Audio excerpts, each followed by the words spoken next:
नमस्कार, बहुत स्वागत। मैं हूं आपके साथ ऋतु ज्ञानवानी। महाराष्ट्र में छिड़े हिंदी मराठी विवाद में पिछले दिनों काफी बयानबाजी हुई थी। अब मनसे चीफ राज ठाकरे ने बीजेपी सांसद निशिकांत दुबे को अपनी स्टाइल में जवाब दिया है। पहले मुंबई से लगे मीरा भाईंदर में सभा के दौरान राज ठाकरे गरजे। उन्होंने दुबे के पटक पटक के मारेंगे का जवाब डुबो डुबो के मारेंगे से दिया। ठाकरे ने कहा कि आप मुंबई आएं। राज ठाकरे के बयान के बाद एक बार फिर भाषा विवाद तूल पकड़ सकता है। मुंबई की मीरा रोड पर नॉन मराठी बिजनेसमैन की पिटाई की घटना पर दुबे ने राज ठाकरे को निशाने पर लिया था। तब उन्होंने ठाकरे को यूपी बिहार आने पर पटक पटक के मारने की बात कही थी। राज ठाकरे ने बीजेपी सांसद निशिकांत दुबे की धमकी भरी टिप्पणी पर पलटवार करते हुए उन्हें मुंबई आने की चुनौती दी है। आप जो है लाटसाही कर रहे हो और ऊपर से जो है आप हमारा दोहन करके शोषण करके टैक्स पेयर करते हो। और यदि आप में ज़्यादा हिम्मत है तो आप हिंदी भाषी को मारते हो तो उर्दू भाषी को भी मारो, तमिलियन को भी मारो, आप जो है तेलुगु वाले को भी मारो। आप जो इस तरह की घटिया हरकत कर रहे हो, और मैंने हमेशा कहा है कि जब अपने घर में हो, महाराष्ट्र में हो, यदि बहुत बड़े बॉस हो तो चलो बिहार, चलो उत्तर प्रदेश, चलो तमिलनाडु, तुमको पटक पटक के मारेंगे। कसम काय बोलला, मराठी लोगों को हम यहां पे पटक पटक के मारेंगे। तुम मुंबई में आ जाओ,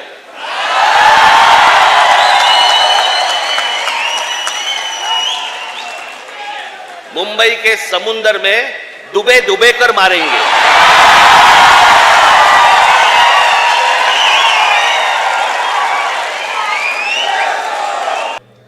महाराष्ट्र नवनिर्माण सेना प्रमुख राज ठाकरे ने भाजपा सांसद निशिकांत दुबे की पटक पटक के मारेंगे टिप्पणी पर पलटवार किया और भाजपा नेता को मुंबई आने की चुनौती दे दी है।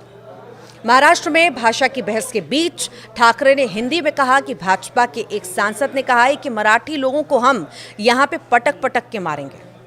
आप मुंबई आइए, मुंबई के समुंदर में डुबो डुबो कर मारेंगे। ठाकरे की ये टिप्पणी निशिकांत दुबे द्वारा शुक्रवार को अपने तुमको पटक पटक के मारेंगे वाले बयान का बचाव करने के बाद आई है। दुबे ने कहा था कि मुंबई सिर्फ मराठियों के लिए नहीं है। उन्होंने राज ठाकरे के साथ उद्धव ठाकरे को निशाने पर लिया था।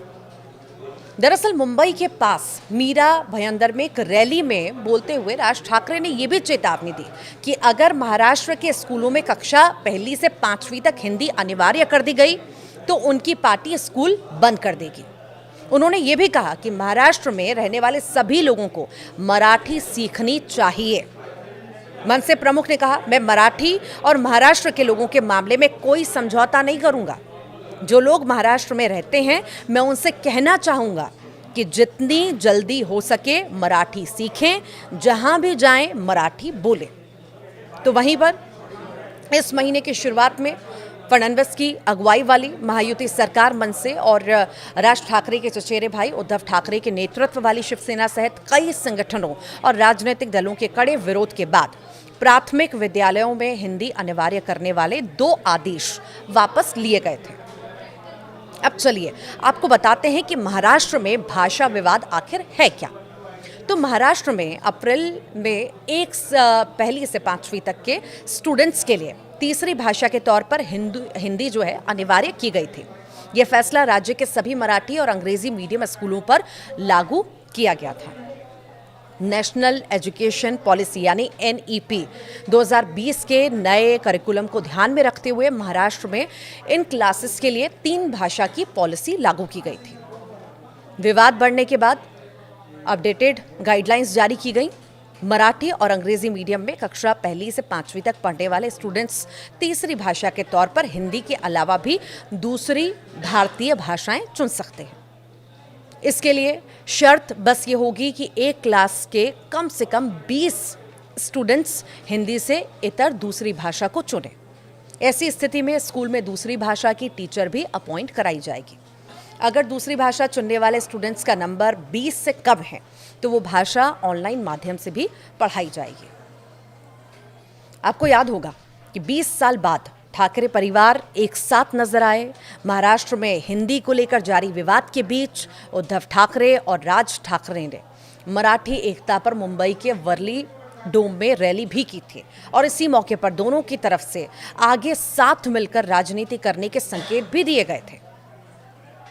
राज ठाकरे ने कहा, मैंने अपने इंटरव्यू में कहा था कि झगड़े से बड़ा महाराष्ट्र है।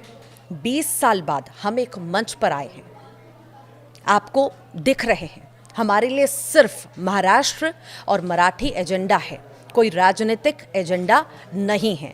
लोगों की बातों पर ध्यान ना दीजिए, महाराष्ट्र को समझिए और हम क्या चाहते हैं वो भी समझिए, महाराष्ट्र की जनता को समझिए। अब ये बयान पर विवाद हम ये कह सकते हैं कि अब नहीं रुकेगा। जिस तरह से एक के बाद एक बयानबाजी ये भाषाओं को लेकर हो रही है और अपने अपने तर्क दिए जा रहे हैं, अब ये भाषा पर विवाद कहाँ जाकर पहुँचता है और क्या मोड़ लेता है और कितनी सियासत होती है, देखना बेहद ही दिलचस्प होगा। क्योंकि लड़ाई में जिस तरह से शब्दों की मर्यादा का उल्लंघन हो रहा है वो बार बार एक नई बहस को जन्म भी दे रहा है। आप क्या सोचते हैं? कमेंट बॉक्स में ज़रूर बताइएगा।